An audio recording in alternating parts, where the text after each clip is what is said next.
Praise Allah for sending me you, my love. You found your home, it's here with me, and I'm here with you.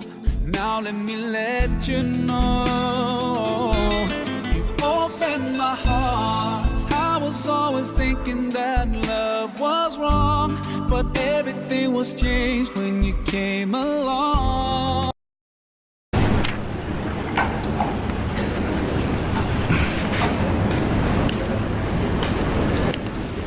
Assalamualaikum warahmatullahi wabarakatuh.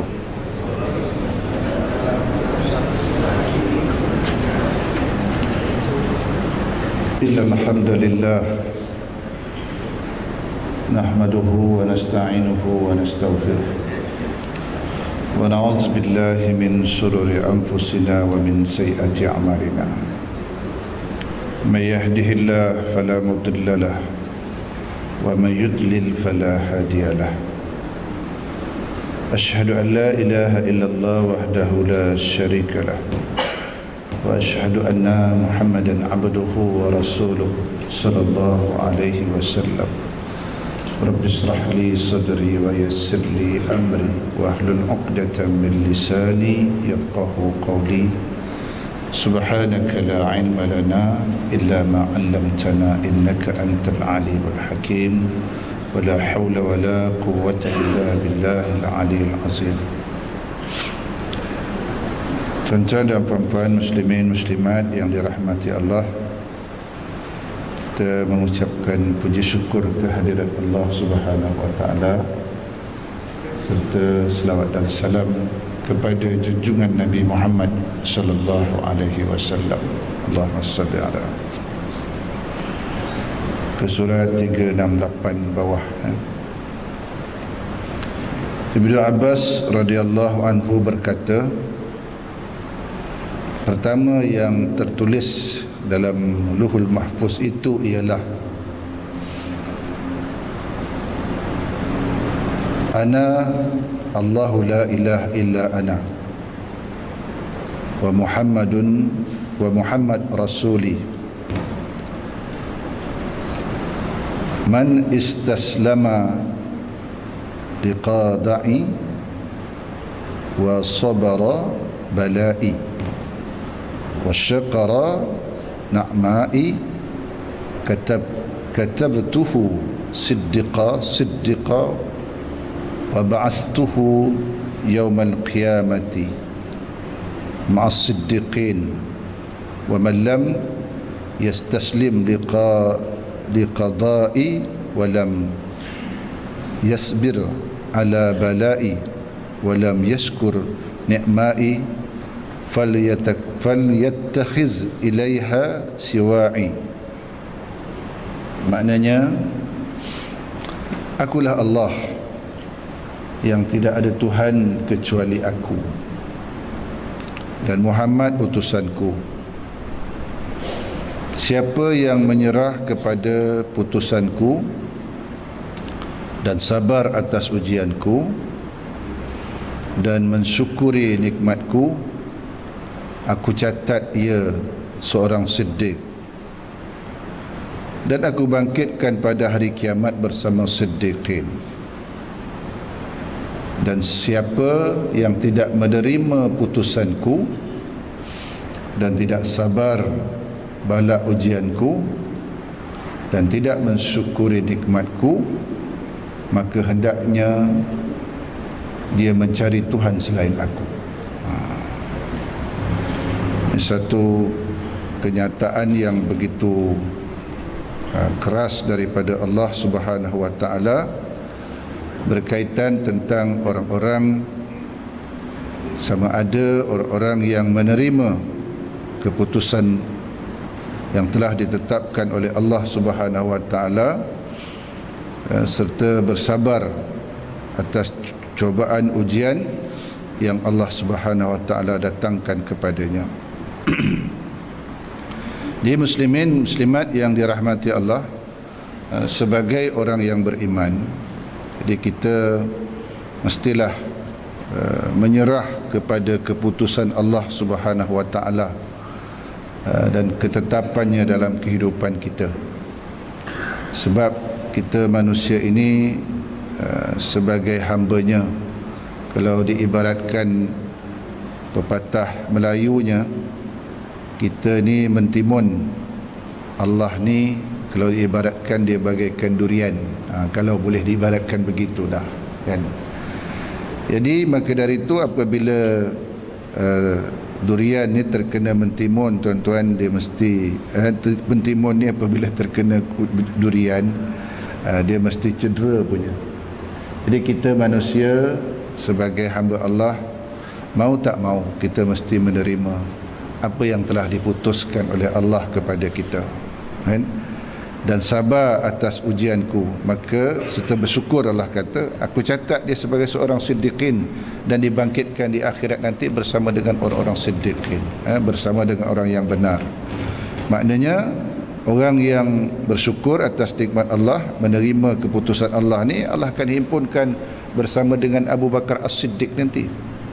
Sebab Abu Bakar adalah seorang yang diberikan gelaran oleh Rasulullah SAW sebagai As-Siddiq, orang yang membenarkan, terutama dalam peristiwa Isra' Mi'raj ini kan, apabila Rasulullah SAW mengkhabarkan bahawasanya dia telah melalui satu pengalaman yang begitu hebat pada malamnya di Isra' dan Mi'rajkan oleh Allah Subhanahu Wa Taala.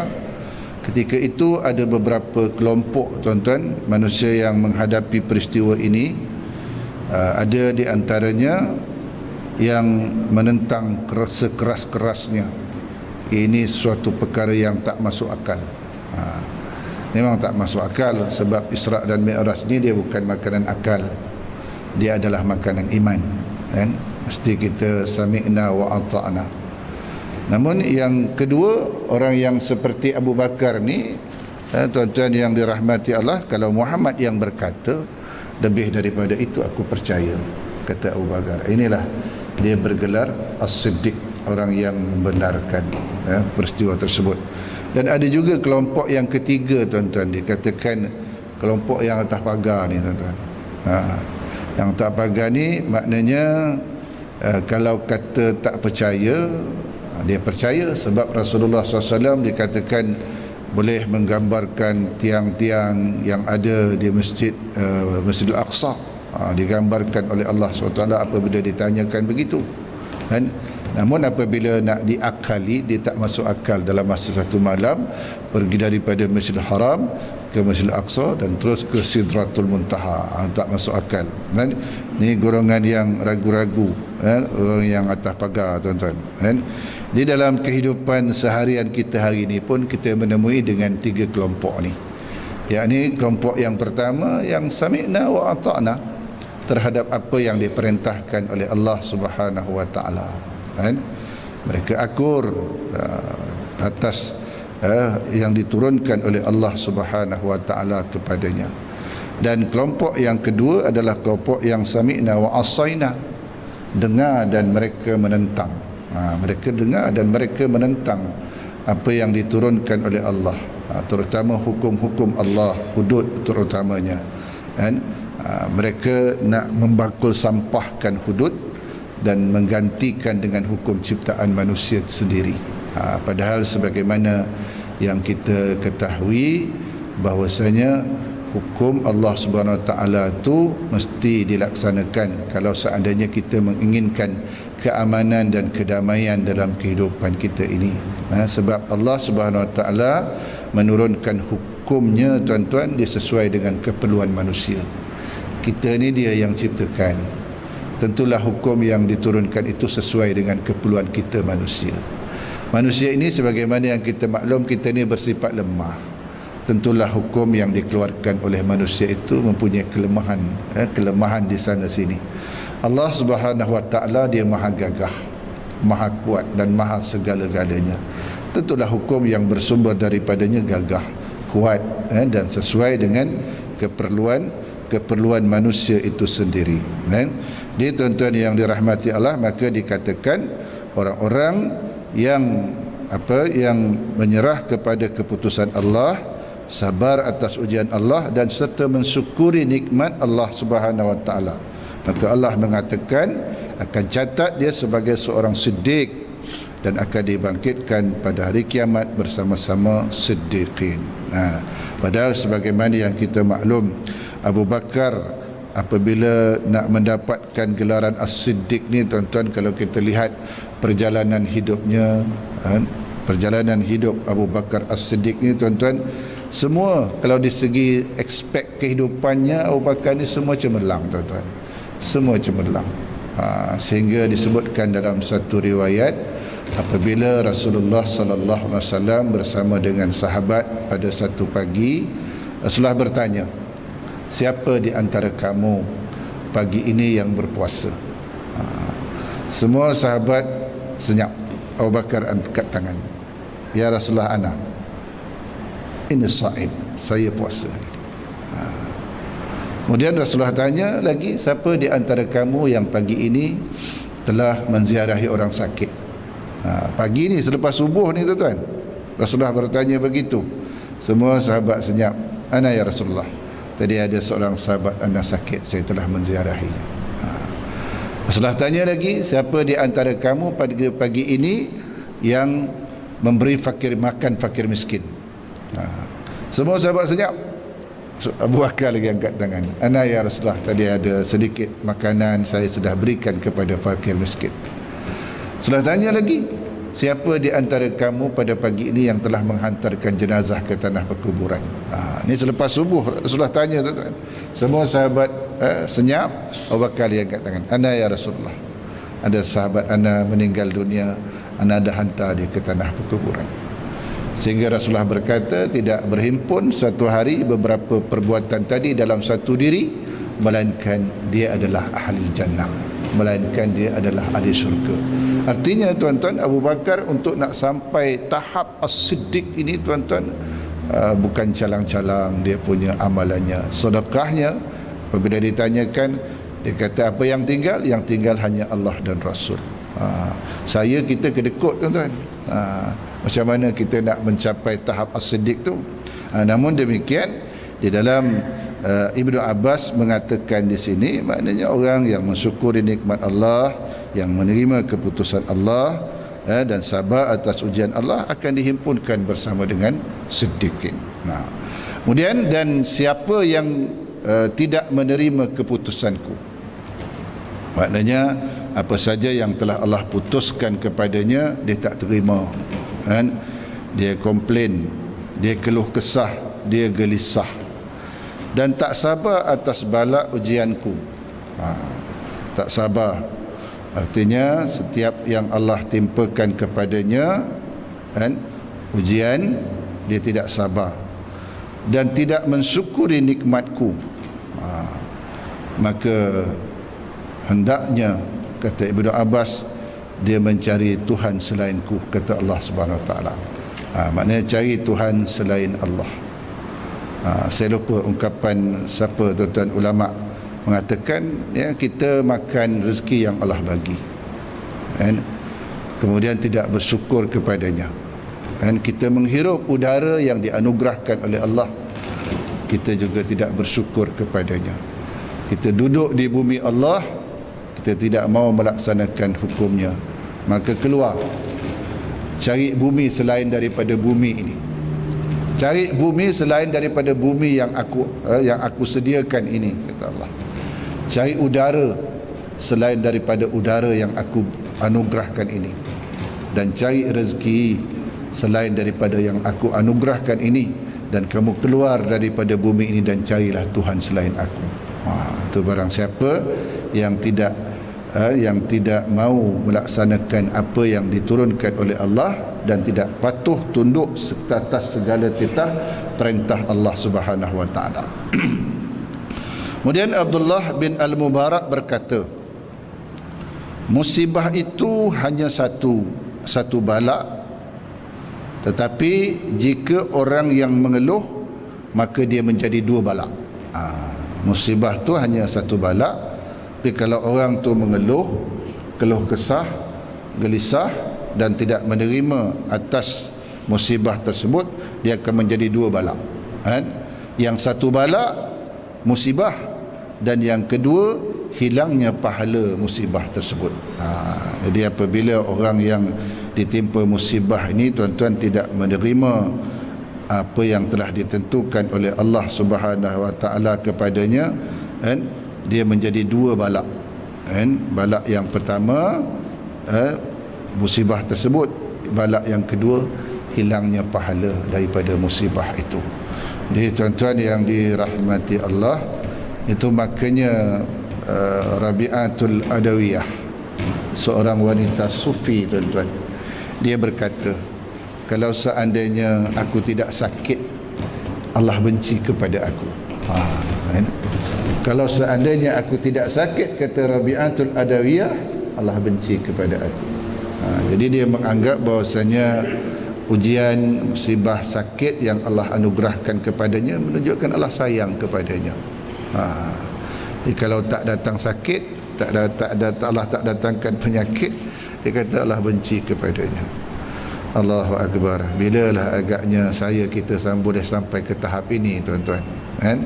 Apabila yang Allah datangkan kepada kita, maknanya semuanya sebagai suatu anugerah yang Allah Subhanahu Wa Taala berikan kepada kita, sama ada ianya berbentuk musibah ataupun dalam bentuk nikmat, ujian. Jadi saya pernah sebutkan musibah itu dia sebahagian daripada ujian, ya tuan-tuan.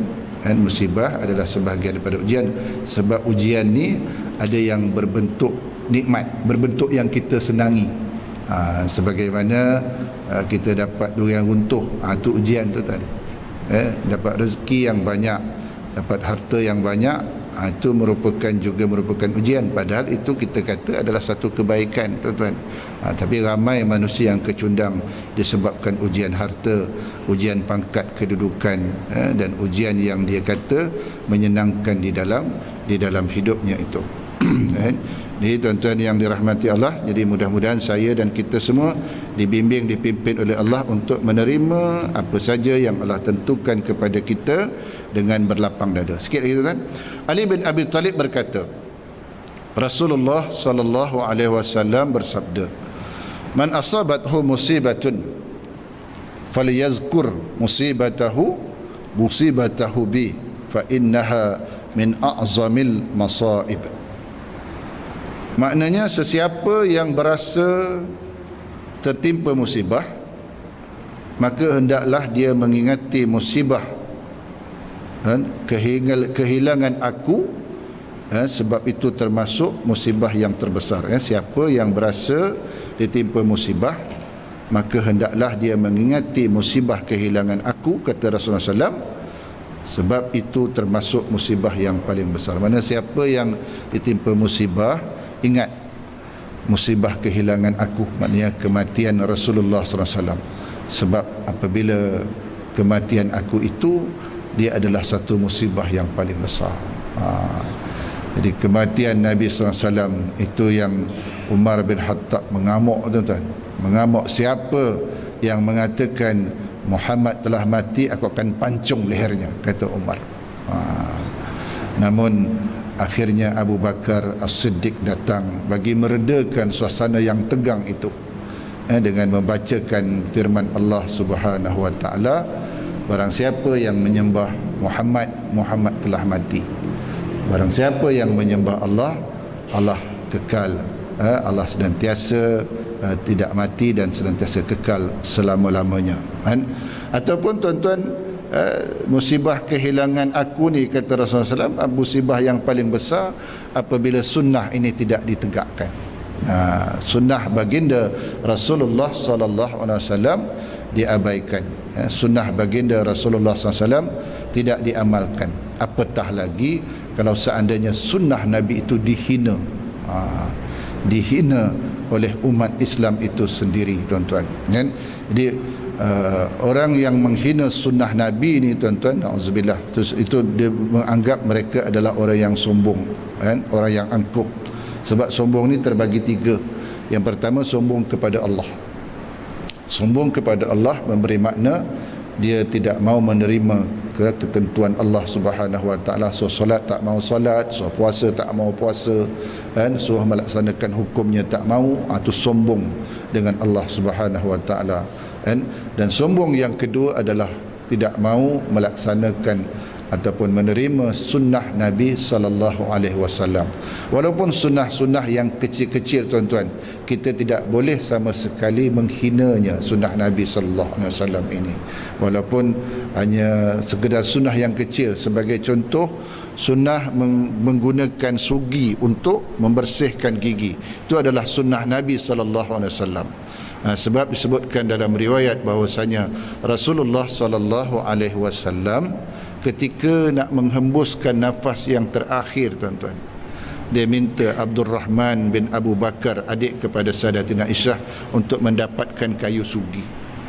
Apabila kayu sugi itu dah dibawa, dia menjeling ke arah kayu sugi tersebut. Maka Sayyidatina Aisyah faham bahawasanya Rasulullah menginginkan kayu sugi tersebut.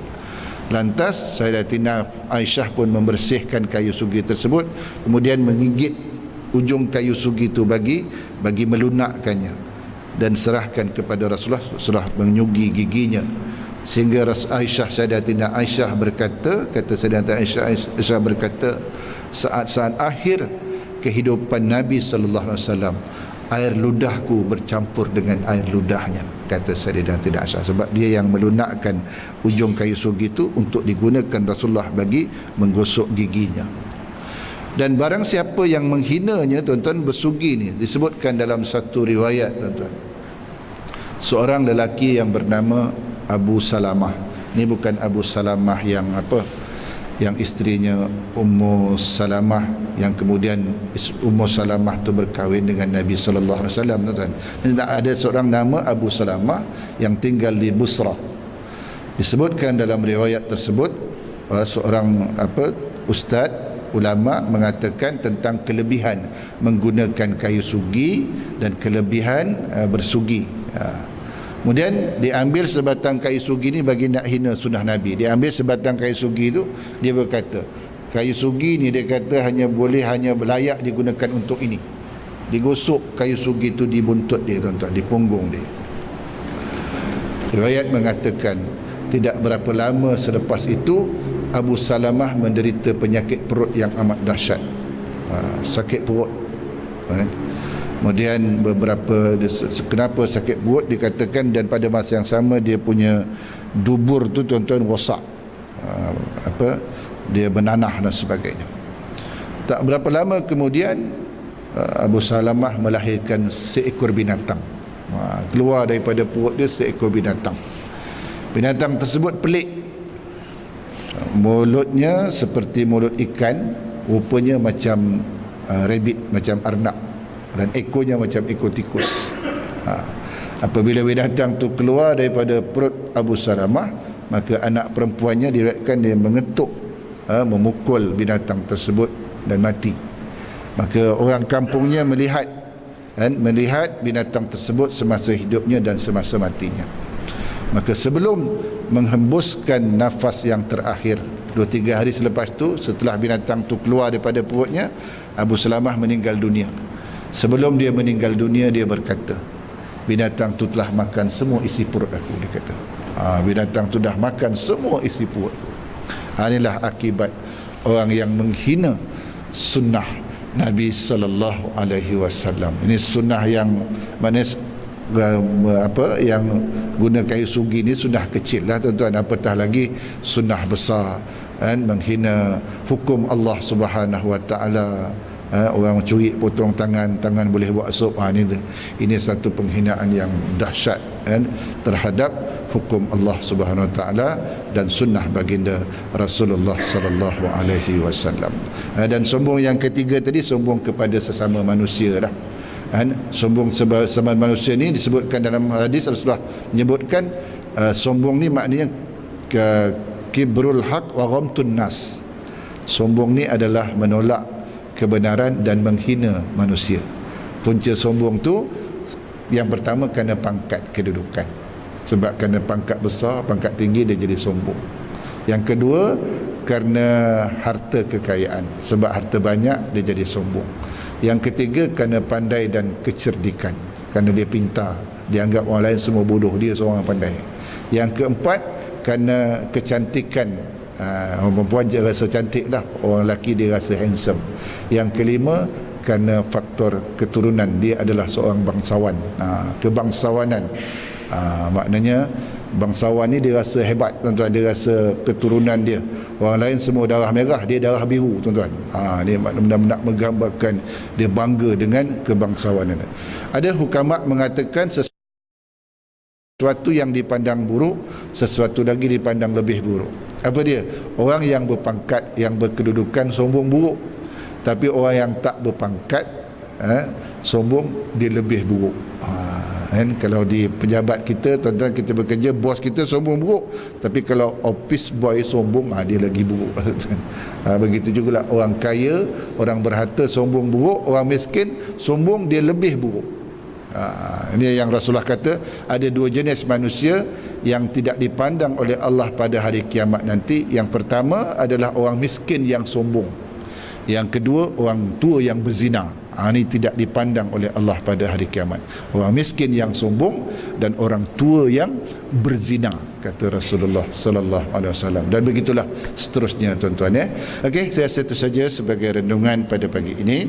Mudah-mudahan saya dan kita semua dibimbing, dipimpin oleh Allah SWT untuk menjadi hamba-hambanya yang sabar atas segala ketentuan yang ditetapkan oleh Allah SWT kepada kita. Kita tangguh dengan tasbih kafarah dan suratul as. Subhanakallahumma wa bihamdika asyhadu an la ilaha illa anta astaghfiruka wa atubu ilaik. Bismillahirrahmanirrahim. Wal 'asri innal insana lafi khusr illa alladhina amanu wa 'amilus shalihat wa tawassaw bil haqq wa tawassaw bis sabr. Wabillahi taufiq wal hidayah. Assalamualaikum warahmatullahi wabarakatuh.